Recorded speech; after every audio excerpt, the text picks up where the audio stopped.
ഈ സോഷ്യൽ മീഡിയയിലൊക്കെ ശ്രദ്ധിച്ചിരുന്നോ? നിങ്ങളെ കുറിച്ച് പറയുന്ന ആളുകൾ നിങ്ങൾ സഹോദര്യത്തിൻ്റെ ഒരു പ്രതീകമാണ് എന്ന രീതിയിൽ പറയുന്ന കാര്യങ്ങൾ അത് ശ്രദ്ധിച്ചു നിങ്ങൾ? അങ്ങനൊന്നും അവിടേക്കൊന്നും എത്തിയില്ല. ഞാൻ ഫേസ്ബുക്ക് പൊതുവെ യൂസ് ചെയ്യൽ കുറവാണ്. ഫാമിലി ഗ്രൂപ്പുകളിലൊക്കെ പറഞ്ഞ കേട്ട് അത്രയൊന്നും എന്തായാലും ഞാൻ എത്തിയിട്ടില്ല.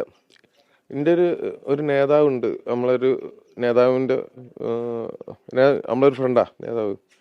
മോള് എന്നോട് സംസാരിക്കണം എന്ന് പറഞ്ഞ്, അപ്പം ഞാൻ അതിൽ ആ കുട്ടീനോട് ഞാൻ ഇന്നലെ കൊടുത്ത ഒരു ഉപദേശമുണ്ട്. അതിൻ്റെ ലൈഫിൽ എൻ്റെ ഫാദർ തന്ന ഒരു ഉപദേശമുണ്ട്. ആകാശത്തോളം വളർന്നോളി കുഴപ്പമില്ല. അപ്പൊ ശ്രദ്ധിക്കേണ്ട കാര്യം എന്താ പറഞ്ഞു കഴിഞ്ഞാൽ, കാല് ഭൂമിയിൽ ഉറക്കിണ്ടോ എന്ന് നോക്കണം. അല്ലെങ്കിൽ നമ്മൾ പറന്നു പോയാൽ കാല് നിലത്ത് ഉറക്കാത്ത ഒരു അവസ്ഥയിലാണെങ്കിൽ അത് അഹങ്കാരമായി പോകും.